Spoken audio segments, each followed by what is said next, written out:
बिस्मिल्लाहिर्रहमानिर्रहीम। मैं हूं आपका फिजिक्स टीचर अलीम सैन और आज हम बेटा चैप्टर नंबर 12 का सेकंड टॉपिक है कूलम लॉ। कूलम लॉ को डिस्कस करेंगे और इस चैप्टर का मोस्ट इंपॉर्टेंट लॉन्ग क्वेश्चन भी है बोर्ड पैटर्न के हवाले से बेटा। तो कूलम लॉ जो है बेसिकली बेटा 1784 के अंदर French military engineer Charles coulomb ने इलेक्ट्रिक फोर्स का क्वांटिटेटिव एनालिसिस बताया हमें। इलेक्ट्रिक फोर्स के बारे में हमने डिटेल पढ़ चुके हैं पहले लेक्चर के अंदर, चार्जेस और इलेक्ट्रिक फोर्स के बारे में। चार्ल्स कूलम ने बेटा इलेक्ट्रिक फोर्स का क्वांटिटेटिव एनालिसिस किया। उसके अलावा जो कूलम लॉ है वो एक एम्पिरिकल लॉ होता है। एम्पिरिकल लॉ बेटा कौन सा है जो डायरेक्टली डिड्यूस किया जाए एक्सपेरिमेंट से, डिड्यूस्ड फ्रॉम एक्सपेरिमेंट, जिसके पीछे कोई हाइपोथेसिस ना हो, डायरेक्टली उसे आप एक्सपेरिमेंटली प्रूव करें तो ऐसा लॉ बेटा क्या कहलाता है? Empirical law. तो कूलम लॉ जो है वो भी उन्हीं में से एक है जो डायरेक्टली डिड्यूस हुआ है बेटा किससे? एक्सपेरिमेंट से। चूंकि कूलम लॉ के अंदर हमने बेटा पॉइंट चार्जेस को डील करना है, पॉइंट चार्जेस के अलावा हमने स्टैटिक की बात करनी है। तो बेटा स्टेटमेंट बेसिकली क्या है कि हमारे पास दो चार्जेस अगर हो और वो दोनों पॉइंट चार्जेस हैं। पॉइंट चार्ज कौन से होते हैं बेटा? ये से पहले वीडियो में हम डिस्कस कर चुके हैं कि ऐसे दो चार्जेस जिनके दरमियान ये जो डिस्टेंस है ये बेटा उनके साइज से क्या हो? ज्यादा हो। अगर दो चार्जेस के दरमियान का जो डिस्टेंस है वो उनके साइज से बेटा ज्यादा है तो ऐसे पॉइंट चार्जेस को हम क्या बोलते हैं? पॉइंट चार्जेस बोलते हैं। कंसीडर बेटा हमारे पास दो पॉइंट चार्जेस हैं, एक का मैग्नीट्यूड Q1 है, दूसरे की मैग्नीट्यूड Q2 है। दोनों चार्जेस के दरमियान जो डिस्टेंस है बेटा वो R है। कूलम लॉ क्या है कि इन दो के दरमियान जो इलेक्ट्रोस्टैटिक फोर्स है बेटा, अगर दो सेम चार्जेस हैं तो उनके दरमियान जो फोर्स है वो रिपल्सिव होगी। अगर दो अपोजिट चार्जेस होते हैं तो उनके दरमियान फोर्स अट्रैक्टिव होती। इसका मतलब जो इलेक्ट्रोस्टैटिक फोर्स है बेटा वो अट्रैक्टिव भी हो सकती है, वो रिपल्सिव भी हो सकती है। तो हम कहते हैं कि कूलम लॉ के अकॉर्डिंग वो जो फोर्स है बेटा वो डायरेक्टली प्रोपोर्शनल है मैग्नीट्यूड ऑफ द चार्जेस की। दो पॉइंट्स है बेटा स्टेटमेंट के। नंबर वन कि जो इलेक्ट्रोस्टैटिक फोर्स है इन दो पॉइंट चार्जेस के दरमियान, चाहे वो अट्रैक्शन है या रिपल्शन है, डायरेक्टली प्रोपोर्शनल है बेटा इन चार्जेस की प्रोडक्ट ऑफ द मैग्नीट्यूड के। Force directly proportional to the product of the magnitude of charges, कि चार्जेस की मिकदार जितनी हम बढ़ाते जाएंगे फोर्स भी उतनी बढ़ेगी। नंबर टू कि बेटा उनके दरमियान जो डिस्टेंस है, फोर्स इन डिस्टेंस के स्क्वायर के इनवर्सली प्रोपोर्शनल है। Number one, force directly proportional to the product of the magnitude of charges and inversely proportional to the square of the distance between the charges। उनके दरमियान distance के square के inversely proportional है।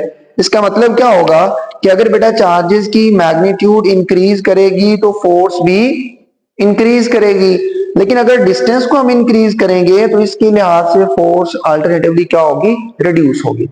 तो बेटा ये दो केस हमारे पास आगे स्टेटमेंट देख लेते हैं। द फोर्स ऑफ अट्रैक्शन और repulsion between two point charges is directly proportional to product of the magnitude. ये दो प्रोडक्ट है बेटा the charges and inversely proportional to the square of the distance between the charges.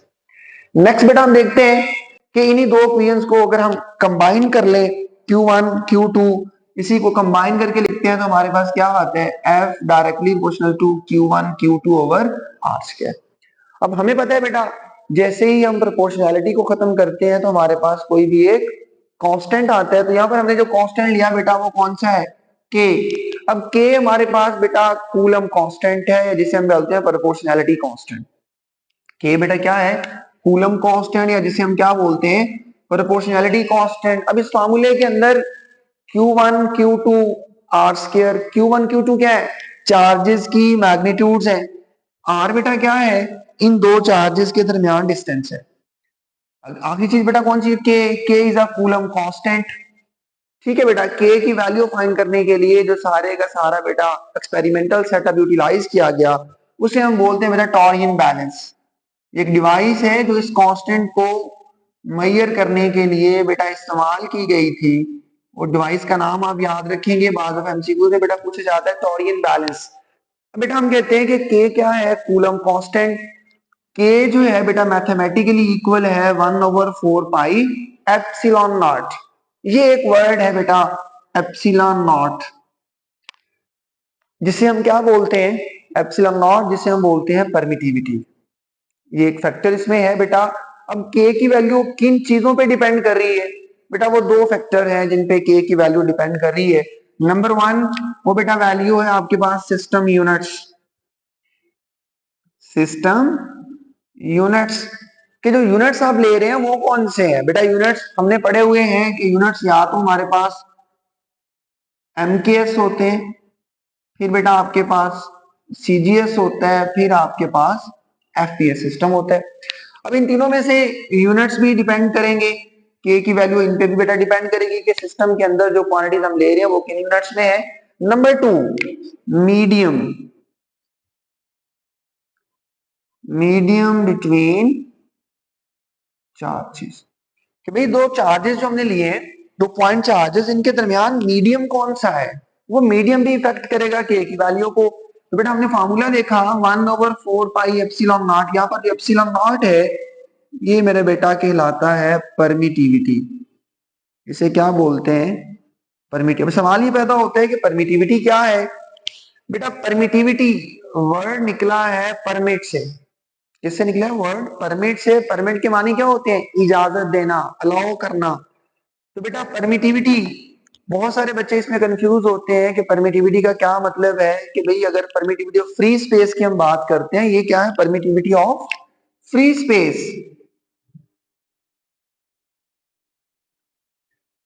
बेटा permittivity जो है वो basically inversely proportional है,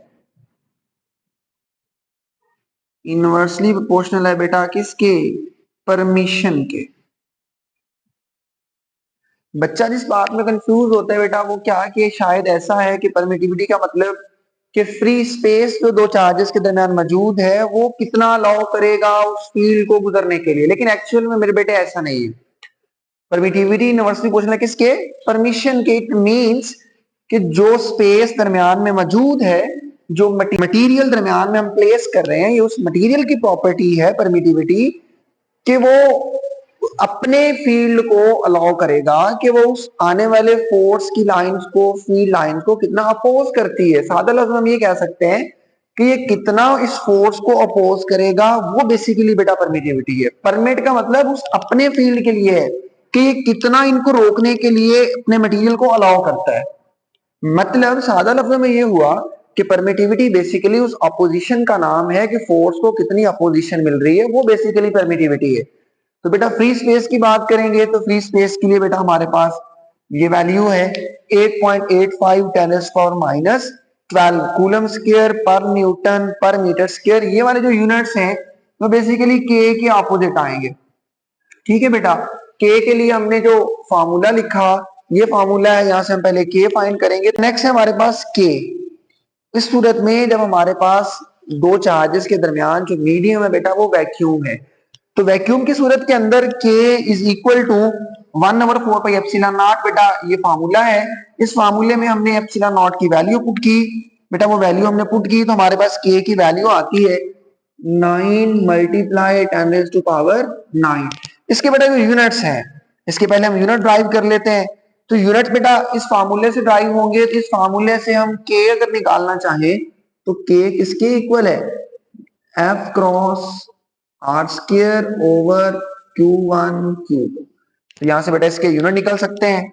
unit क्या बनेंगे, न्यूटन मीटर स्क्वायर, चार्ज का यूनिट बेटा कूलम, तो ये बन गया कूलम स्क्वायर। तो इसका मतलब ये जो वैल्यू बनेगी इसके फिर यूनिट क्या बनेगी, न्यूटन मीटर स्क्वायर पर कूलम का स्क्वायर। तो ये मेरे बेटे वैल्यू होगी के की इन केस ऑफ वैक्यूम, कि जब हमारे पास दो चार्जेस के दरमियान वैक्यूम होगा तो उस सूरत में बेटा हमारे पास वैल्यू कितनी बनती है, 9 मल्टीप्लाई 10⁻⁹ न्यूटन मीटर स्क्वायर पर कूलम का स्क्वायर। अब ये जो यूनिट्स हैं बेटा इनकी हम डायमेंशन भी निकाल सकते हैं। डायमेंशन कैसे निकलेगी, तो यहाँ पे बेटा इसकी डायमेंशन निकाल लेते हैं। तो डायमेंशन के लिए बेटा हमें पहले तो बेसिक यूनिट्स में जाना होता है। तो इसके बेस यूनिट्स क्या बनेंगे, न्यूटन की जगह बेटे मैं लिखता हूं किलोग्राम मीटर पर सेकंड का स्क्वायर। फिर बेटा मीटर स्क्वायर है, साथ में क्या आ जाएगा, ओवर कूलम स्क्वायर है। कूलम बेटा हमारे पास बेस यूनिट्स नहीं है, ड्राइव है, तो हम पहले बेस यूनिट्स में आएंगे। वो बेस यूनिट्स कौन से होंगे? ये बेटा बेसिकली हमारे पास एक फार्मूला होता है, I is equal to Q by T. तो यहां से मेरे बेटे क्यू किसके इक्वल आएगा? I T. तो कूलम किसके इक्वल आया? अम्पेयर, अम्पेयर सेकंड के। तो बेटा यहां पर हम लिखेंगे अम्पेयर और सेकंड। तो यूनिट बन गए किलोग्राम मीटर क्यूब पर सेकंड क्यूब पर अम्पेयर। तो यहां से मेरे बेटा आप इसकी डायमेंशन बता सकते हैं। डायमेंशन मेरे बेटा क्या होगी? किलोग्राम की जगह एम, मीटर की जगह एल क्यूब, सेकंड की जगह बेटे क्या आएगा? टी माइनस क्यूब, ए की जगह बेटा क्या आएगा? -1। तो ये बेटा यूनिट्स होंगे, डायमेंशन होगी किसकी? के की। तो ये के के लिए यूनिट्स हम डायमेंशन हमने निकाली। बेटा नेक्स्ट हम चलते हैं मीडियम की सूरत में। जब आप दो चार्जेस के दरमियान कोई भी एक मीडियम प्लेस कर देते हैं तो देन बेटा हमारे पास ये फैक्टर ऐड हो जाता है। ये वही फार्मूला है जो वैक्यूम के लिए है। तो बेटा यहाँ पर जो एप्सिलॉन परमिटिविटी है ये हम एज अ रेफरेंस यूज करते हैं। जो फैक्टर ऐड होगा ये बेसिकली मटेरियल की वैल्यू नहीं है। मटेरियल की वैल्यू परमिटिविटी के लिए बेटा क्या होगी? जब आप इन दोनों को मल्टीप्लाई करेंगे, जब आप इन दोनों को मल्टीप्लाई करेंगे मतलब कि ये कोई भी इंटेग्रल वैल्यू है जो इस एप्सिलॉन नॉट के साथ मल्टीप्लाई होगी, फिर ये किसी मटेरियल की परमिटिविटी बनेगी। ये क्या है? Permittivity of free space. ये क्या है? Relative permittivity. इसे बेटा क्या बोलते हैं? Relative permittivity. ये बेटा क्या है? Factor relative permittivity. और ये बेटा कोई भी इंटेग्रल वैल्यू है, इसे क्या बोलेंगे? Integral value. ये value permittivity of free space के साथ मल्टीप्लाई होगी तो देन बेटा हमारे पास कोई भी एक वैल्यू बनेगी मीडियम की। फॉर एग्जांपल बेटा अगर हमारे पास वैक्यूम है, अगर हमारे पास दो चार्जेस के दरमियान वैक्यूम है तो वैक्यूम के लिए बेटा इसकी वैल्यू हमेशा होती है 1, इसलिए हम परमिटिविटी फ्री स्पेस को सिर्फ लिखते हैं। एयर की सूरत में बेटा इसकी वैल्यू है 0.00006। इंसुलेटर की सूरत में बेटा इसकी वैल्यू हमेशा ग्रेटर देन 1 होती है, परमिटिविटी की वैल्यू 1 से ग्रेटर होती है। मेटल की सूरत में बेटा ये अप्रोच कर रही होती है इंफिनिटी को। तो इस तरह से बेटा इनकी कुछ एक वैल्यूज है जो हमने याद रखनी है। तो यहां से देखिए हमने एक परमिटिविटी वाला फैक्टर ऐड किया तो बेटा ये जो सारी की सारा फार्मूला है, ये जरा गौर करें, ये वही है जो हमने यहाँ पर वैक्यूम की सूरत में निकाला है। तो ये तो वैक्यूम वाला है तो हमने इसे लिखा के मीडियम इज इक्वल टू के वैक्यूम ओवर एप्सिलॉन नॉट। तो ये फार्मूला हमें क्या बता रहा है कि यहां से बेटा हम इसको निकाल सकते हैं कि आपके पास जो के इन वैक्यूम है is equal to epsilon R K in a medium. इसका मतलब क्या होगा कि जैसे ही हम कोई मीडियम ऐड करेंगे तो मीडियम ऐड करने से के की वैल्यू भी चेंज होगी। तो बेटा हम हमारे पास होगा क्या कि जैसे ही कोई मटेरियल ऐड होगा K in a medium always less than 9.9 multiplied by 10⁻⁹। Medium add होगा तो के की वैल्यू यहां से क्या होना शुरू हो जाएगी? रिड्यूस होना शुरू हो जाएगी। उसके बाद बेटा ये जब हमने के की वैल्यू फाइंड कर ली तो के की वैल्यू फाइंड करने के बाद हमारा जो मेन कंसर्न है वो क्या है? हमने कूलम फोर्स निकालनी है। तो ये बेटा हमारे पास फार्मूला है। पहले हम निकालते हैं फोर्स इन अ वैक्यूम। तो वैक्यूम की सूरत में हमने के की भी बेटा वैल्यू कौन सी पुट करनी है? वैक्यूम वाली। तो हमारे पास फार्मूला बन गया 1/4 pi epsilon naught Q1 Q2 over are square. ये बेसिकली मैग्नीट्यूड फॉर्म है। इसकी बेटा वेक्टर फॉर्म है, इसे फिर आप कैसे लिखेंगे? फोर्स बेटा वेक्टर कब बनेगी? 1/4 pi epsilon naught Q1 Q2 over are square और साथ में बेटा आप क्या देंगे? एक यूनिट वेक्टर। किस सूरत में? जब आपके पास एक वैक्यूम मौजूद है, सिर्फ और सिर्फ वैक्यूम है। जब आप एक मीडियम प्लेस करेंगे तो फिर बेटा फोर्स इन मीडियम क्या आएगा कि आपके पास एक फैक्टर ऐड होगा। वो फैक्टर कौन सा है? Relative permittivity. रिलेटिव परमिटिविटी हमने ऐड किया तो ये फैक्टर ऐड हो गया। इसी को हम वेक्टर फॉर्म में भी लिख सकते हैं। वेक्टर फॉर्म में जब हमने लिखना है तो एक यूनिट वेक्टर ऐड होगा। वो यूनिट वेक्टर बेटा कौन सा है? आर यूनिट वेक्टर है। नेक्स्ट हम कहते हैं कि फोर्स इन मीडियम, ये वाला जो सारा फैक्टर है ये बेटा वैक्यूम के लिए है और ये फैक्टर हमारे डिवाइड में आ गया तो एफ वैक्यूम यहां से हम लिख सकते हैं एप्सिलॉन आर। और फोर्स बेटे कौन सी? फोर्स हमारे पास आ गई मीडियम। अब यहां से बेटा एक चीज हमें वाजे हो रही है, वो कौन सी? कि force in a vacuum always greater than the force in a medium. इसका मतलब जैसे ही मीडियम प्लेस होता है, मीडियम प्लेस होने से फोर्स की वैल्यू बेटा क्या हो जाती है, रिड्यूस हो जाती है। या फिर इसको हम यूं कह सकते हैं कि force in a medium always less then the force in a vacuum. दोनों तरह से बेटा इसे लिखा जा सकता है कि जैसे ही मटेरियल ऐड होता है, मटेरियल ऐड होने से फोर्स की वैल्यू इफेक्ट होती है, और यही बेसिकली क्या कहलाती है, परमिटिविटी। कि मटेरियल ऐड होने से प्रॉपर्टी है मटेरियल की जो उस फोर्स की मैग्नीट्यूड को क्या कर रही है, मॉडिफाई कर रही है। मॉडिफाई करेगी तो वो बेटा वैल्यू किसकी है, परमिटिविटी है, बेसिकली मटेरियल की प्रॉपर्टी है जो क्या कर रही है, फोर्स की वैल्यू को इफेक्ट कर रही है। अब यहां से बेटा एक बात हमें नजर आ रही है, फोर्स के फार्मूले पे अगर आप गौर करें तो फोर्स जो है बेटा इनवर्सली प्रोपोर्शनल है किसके, आर स्क्वायर के। जिसे हम बोलते हैं कि फोर्स बेटा ओबे करती है inverse square law. Inverse square force बेटा ओबे कर रही है किसको, इनवर्स स्क्वायर लॉ को। तो ग्राफ बेटा अगर आप इसके लिए बनाना चाहें तो ग्राफ फिर इनमें से कौन सा सही होगा। अगर बेटा हम एफ और आर स्क्वायर के दरमियान ग्राफ बनाए तो हमारे पास ग्राफ इनमें से बेटा कौन सा फिर सही होगा, कि भाई आर बढ़ाने से फोर्स बेटे क्या हो रही है, रिड्यूस हो रही है। तो मैं कहता हूं क्या आया इसका ग्राफ यूं बनेगा, ठीक है, या फिर इसका ग्राफ कुछ यूं बनना चाहिए, या फिर बेटे इसका ग्राफ कुछ यूं बनना चाहिए कि ये आर स्क्वायर है और ये एफ, ये आर स्क्वायर है और ये एफ। तो बेटा स्क्वायर लॉ है, स्क्वायर लॉ के लिए आपके पास ये कर्व बनेगी कि जैसे ही आर स्क्वायर की वैल्यू हम चेंज करते हैं, आर स्क्वायर की वैल्यू चेंज करने से फोर्स की वैल्यू क्या होती है, चेंज होती है। तो बेटा नेक्स्ट हम चलते हैं, यहां तक हम फोर्स का सारा कॉन्सेप्ट बेटा डिस्कस कर चुके हैं। चलिए जी बेटा नेक्स्ट हम देखते हैं कि जो कूलम फोर्स है बेटा वो बेसिकली एक म्यूचुअल फोर्स है। अब बेटा म्यूचुअल फोर्स का क्या मतलब है कि भाई अगर दो चार्जेस दोनों सेम है, फर्स्ट चार्ज सेकंड पे एक फोर्स लगा रहा है तो सिमिलरली सेकंड चार्ज भी बेटा फर्स्ट के ऊपर एक फोर्स लगा रहा है, that is a mutual force. के दोनों बॉडीज एक दूसरे के ऊपर फोर्स लगा रही है। तो बेटा हम कहते हैं कि हमारे पास दो सेम चार्जेस हैं, दोनों की मैग्नीट्यूड बेटा Q1 Q2। अब Q1 के ऊपर एक रिपल्सिव फोर्स लग रही है और वो फोर्स बेटा कौन सी है, F12। जिस पे फोर्स लग रही है वो पहले आएगा, जिस चार्ज की वजह से फोर्स लग रही है वो बाद में आएगा। तो हम कहते हैं कि बेटा आपके पास क्या है, 1 2 जिस पे फोर्स लग रही है वो वैल्यू पहले लिखी जाएगी, जो फोर्स लगा रहे चार्ज वो बेटा बाद में लिखेंगे। इसका यूनिट वेक्टर क्या होगा, यूनिट वेक्टर डायरेक्शन बताएगा और यूनिट वेक्टर बेटा क्या कहलाएगा, R12। सिमिलरली बेटा चार्ज Q2 के ऊपर भी एक फोर्स लग रही है, वो फोर्स उसके बिल्कुल टोटली क्या होगी, ऑपोजिट होगी। 2 पहले आएगा 2 1। बेटा इनके लिए अगर हम फार्मूला लिखना चाहें तो Q1 के ऊपर जो फोर्स लग रही है Q2 की वजह से बेटा वो क्या आएगी, 1 2। फार्मूला बेटा वही रहा, हमने वेक्टर फॉर्म में लिखना है Q1 Q2 over R square और साथ में क्या आ गया, R12। बेटा दूसरी फोर्स इस पॉइंट चार्जेस पे लग रही है वो कौन सी है, F21। तो F21 के लिए यूनिट वेक्टर भी बेटे कौन सा होगा, 2 1 होगा।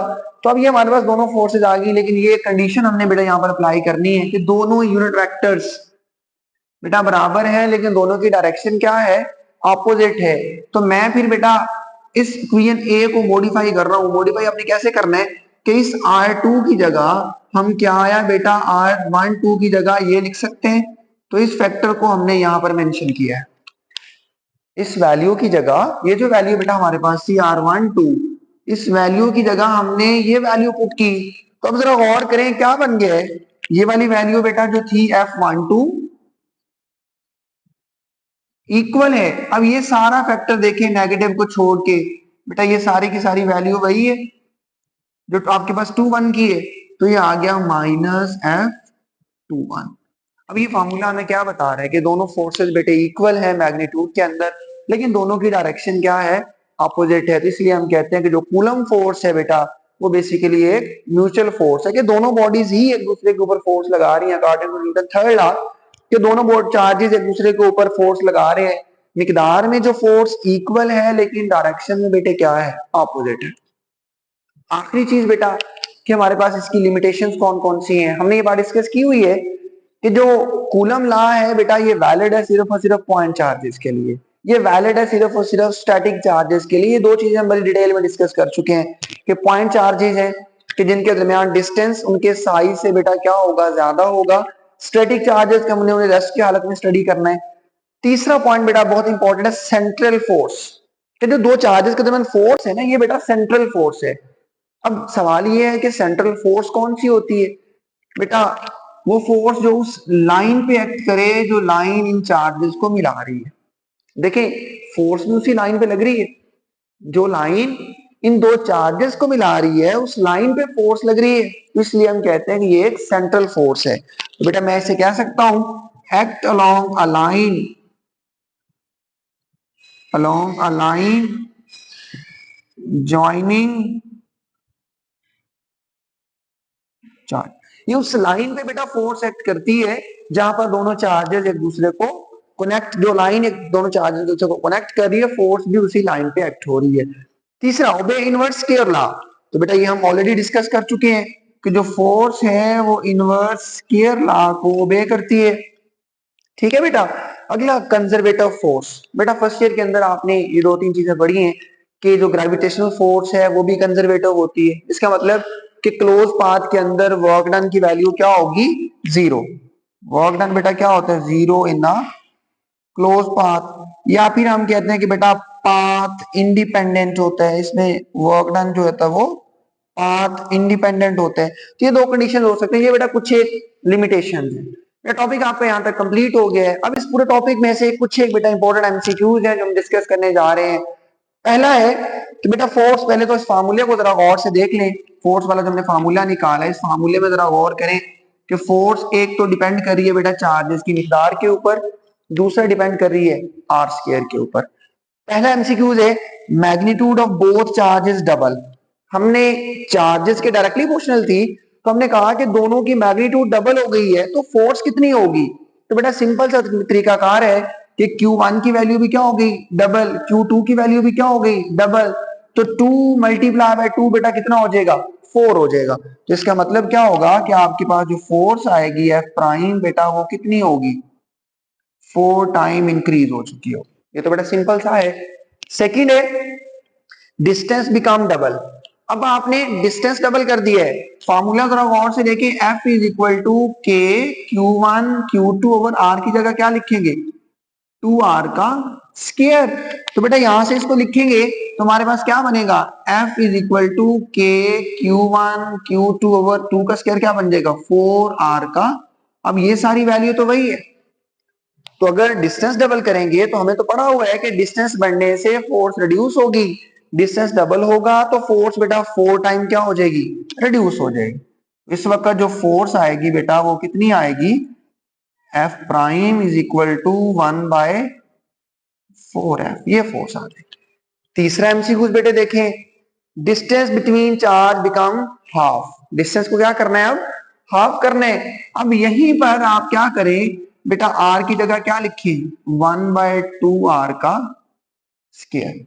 अब ये कितना बनेगा 1/2, 2 का स्क्वायर 4, तो ये वैल्यू बेटा कितनी आएगी यहाँ पर 1/4। अब यही 4 ऊपर चला जाएगा तो फोर्स बन जाएगी 4 टाइम ऑफ द, अब फोर्स बेटा क्या हो गई है 4 टाइम बढ़ गई है। तो इस सूरत में बेटा फोर्स F प्राइम कितनी होगी 4 टाइम बढ़ जाएगी। बेटा चौथा और आखिरी MCQ, if magnitude of both charges double. अब दो कंडीशंस हैं कि मैग्नीट्यूड दोनों की डबल हो गई है and distance become half. Distance भी अल्टरनेटिवली आपने क्या किया है हाफ कर दिया है। तो फिर मेरे बेटे क्या होगा, यहीं पे इसे भी सॉल्व कर लेते हैं कि बेटा आपके पास मैग्नीट्यूड क्या हो गई है डबल।